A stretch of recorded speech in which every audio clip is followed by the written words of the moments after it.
Nag-walkout ang minority senators sa gitna ng talakayan kagabi tungkol sa mosyong amyendahan ang Senate rules para makadalo sa sesyon remotely o virtually ang mga senador. Git nila, mali at paglabag sa Senate rules ang proseso ng pag-akyat ng mosyon sa plenaryo. Ang mainit na debate ng mga senador sa Balitang Hatid ni Ian Cruz.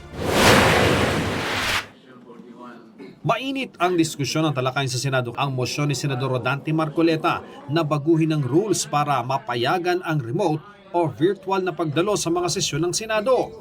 Nauwi ito sa pag-walkout ng minority senators. Common sense, hindi naman tayo journalist tayo, di ba? Common sense. Give way, guys. Give way, please. BS. Give way po. Ano yung mga rules? Sir, give way po. Tayo. Hindi tayo lukuhin. Palabas, sir. Bakit po? This is a travesty of our rule. Binabraso ng mga kasamay sa Sir, bakit po kayo nag-walkout? Kasi mali yung gagawin nilang pagboto eh. Mali pa kaya mga rules, mali yung proseso. Wala pa ng debate sa substance. Bakit po sa tingin nyo gusto nilang mangyari ngayon yon? Hindi na tayo umabot sa pag-debate sa substantive kasi hindi nila sinusunod yung sariling rules. Noong May 11, pagpasok ni Senador Bato de la Rosa at pagpalit ng liderato ng Senado, nagmosyon si Senador Marcoleta na amyendahan ng Rule 14 at magdagdag ng paragraph sa Section 41 para payagan na makadalo at makalahok sa sesyon sa pamamagitan ng teleconference, video conference at iba pang virtual and electronic means ang isang senador. Sinabi ni Acting Majority Leader Joel Villanueva na ibinabalik na sa plenaryo ang pagpapasya sa mosyon ni Marcoleta na unang na-refer sa Committee on Rules. Agad itong tinutulan ni Senador Ping Lacson lalo't na-refer na raw ito sa komite.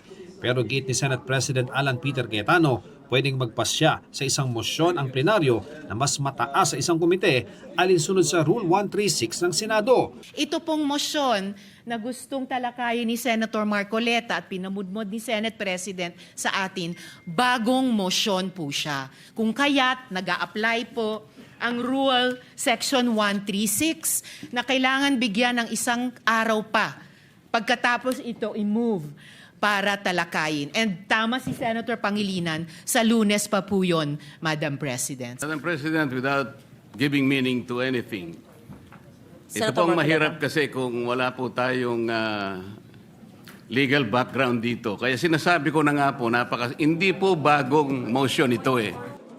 Hindi ito tinanggap ni Ontiveros. Sinuspinde ang sesyon pero makikitang patuloy pang nagdidiskusyon sina Marcoleta at Ontiveros. Pagbalik ng sesyon, ang nais si Senate President Cayetano, pagbotohan na kung pwedeng talakayin ba nila ang amendment ni Marcoleta. We're only discussing whether we will take up the amendment or not. And we have exhausted already all the arguments. This is a simple motion, so I move that we divide the House. May I reiterate my motion. My question Madam is, Chair. why are we in so hurry? Why are they, the majority, in a hurry to tackle this motion and divide the House, Madam President? We need answers in the minority. Madam Chair. Or is it because, Madam Chair, they're in a hurry because of news reports that probably two of our colleagues might land in jail this weekend? Is that the reason why? Is that the reason why they have to have this inserted, the Section 41C, para makaboto po kung sino man yung makukulong dahil sa announcement ng ombudsman na may lalabas na po ang warrant ng ilan sa mga kasama natin, Madam President. That is my question, Madam Madam President. Chair, We the recognize gentleman Senator- is out Senate of order because his question sa nagmamadali, bakit, can be discussed in the actual motion. Can be discussed after the motion whether we should take it up.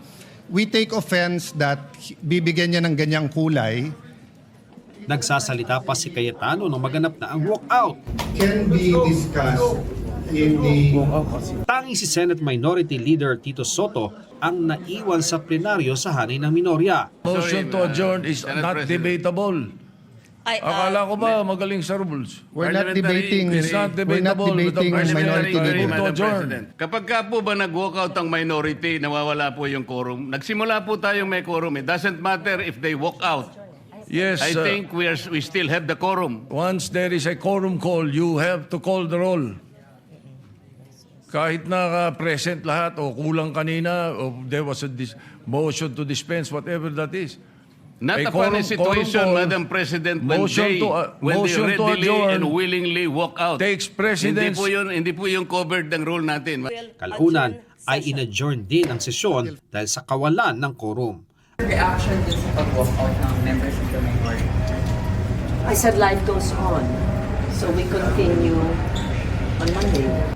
Ian Cruz nagbabalita para sa GMA News.